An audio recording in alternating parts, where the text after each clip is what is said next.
What if the United States was just the United States and you said, the world, do whatever the hell you want. We don't actually care at all anymore.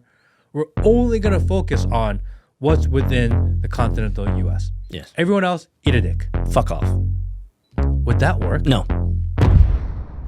When you try to make an organization or a machine more efficient, you have to slowly figure out where can I cut, where can I reduce in order to optimize, get the most efficiency, right? We're trying this whole thing of let's just get people to pay us more so we can import better at a cheaper rate. That's where we are, right? And we can export to them, and this is one method of optimization. I don't know if it's going to work. The model that we've had is which we kind of do business with everyone, and we have different rules for different people and different companies and etc. That model obviously hasn't worked because that's how we got to where we are. A model we haven't tried is what if we just shut down the outside world completely? The U.S. has enough natural resources and supplies and humans and land to self-sustain without needing anybody in the world. Yeah, this is true. What if the United States was just the United States and you said, the world, do whatever the hell you want. Yeah. We don't actually care at all anymore. We're only going to focus on what's within the continental U.S. Yes. Everyone else, eat a dick. Fuck off. Would that work? No. No. Because, well, first off, I would disagree with one of your sentiments that what is currently in existence hasn't worked. It has worked. Was it ideal? Is it an ideal model? Is it Okay, fair. Is it an ideal white man? No. Fair. It's not there yet. But it did work. And we are where we are because of what we've done. And so, man, I just sounded like Kamala, didn't I? Isn't that a Kamala statement? We got there because we got there and we did what we done Damn, did. what happened to her? How come we haven't seen her? Well, I think she's going to be running for the mayor or something. Does she have a podcast yet? Like that. Oh, shit. Can I watch the Kamala Harris podcast? Yeah, because I'd love for her to tell me about how she got there from where she got to where she's going. From what it's been? From what used to be, but now is. Well, what will be? And still persevering. Forever. And ever. God, we're so good at this Kamala shit. Damn, where's Kamala? Kamala. Is it Kamala or Kamala? How about I'm just going to start saying Kamala. Just to piss people Where's off. Camho at? I like Kamala. So, no, I mean, I don't know where we are, dude. I don't know. All I know is that we need to save the white man, 10% of the world.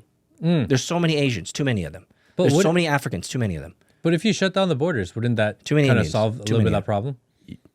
The problem is the white man, 10% of the world and even less percent of the America, it's not going to fill up America. I feel like if you shut down the borders and the United States said, we're just going to handle what's within our country, whoever's here is here, that's it. We're just shutting it down. You don't have to kick people out.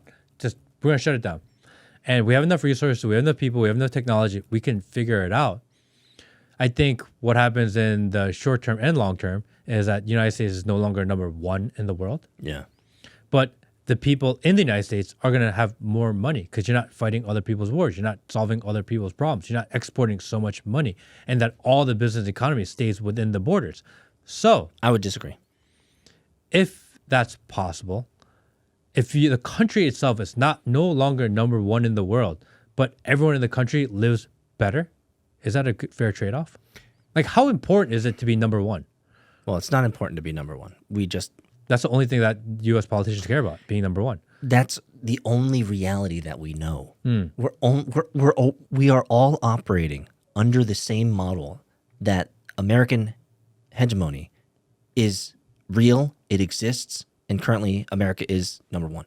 So we're all operating from this model. We don't know what a model looks like outside of that model. So for us to conjure up what it would look like for China to be number one is an impossibility. Just a quick break before this video continues. If you haven't signed up for Soju yet, go check it out, soj.oo. It's a social discussion platform that we've created. That's where the community is hanging out. Definitely worth checking out, soj.oo. Also, if you're not subscribed to the channel yet, do it now. We're all operating from the reality that currently we are blessed to be able to talk about this on a podcast like the Matt Kim podcast because we live in America and America is the most free. Now, I would disagree with your outcause. You say that if we close our borders, the standard of living goes up. I would say the opposite probably is going to happen. If we close our borders, the standard of living for everybody is going to go down. Why? Because the vast majority of humans are fucking lazy. Do you really think that if America closed its borders, that the vast majority of Americans would say, let's do it by our bootstraps?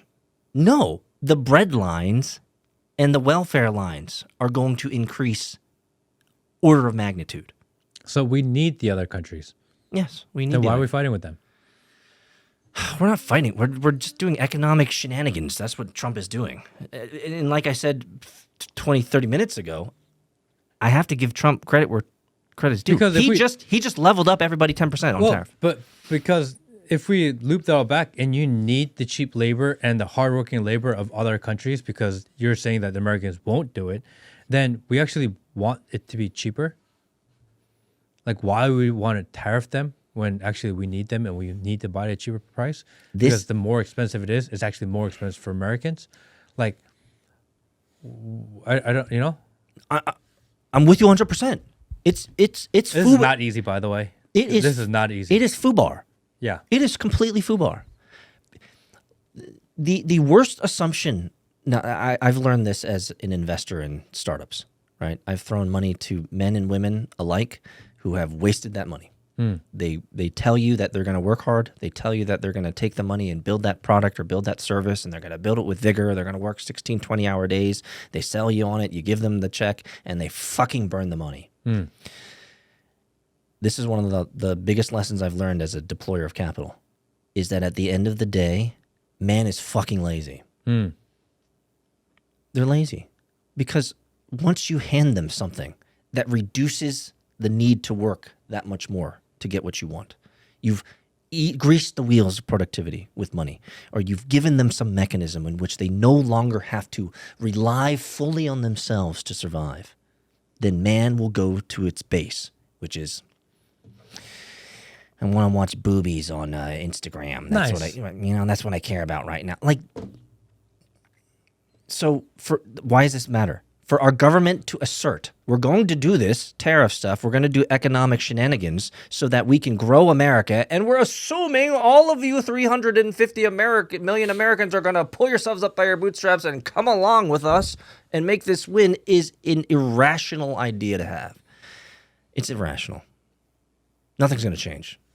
Nothing's going to change. People are just going to say, $18 burritos, okay, Sar. Okay. Right? That's just what people are going to do. And then someone will campaign on, my campaign promise is I'm going to make your burrito $17.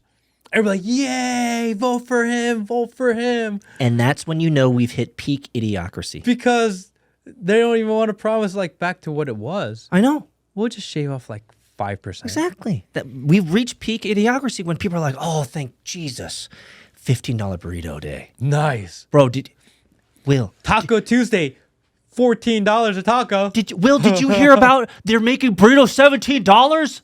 Oh my gosh, Will. Oh. Thanks for watching the clip. If you want to see the full episode, click here. If you want to see more clips, click here.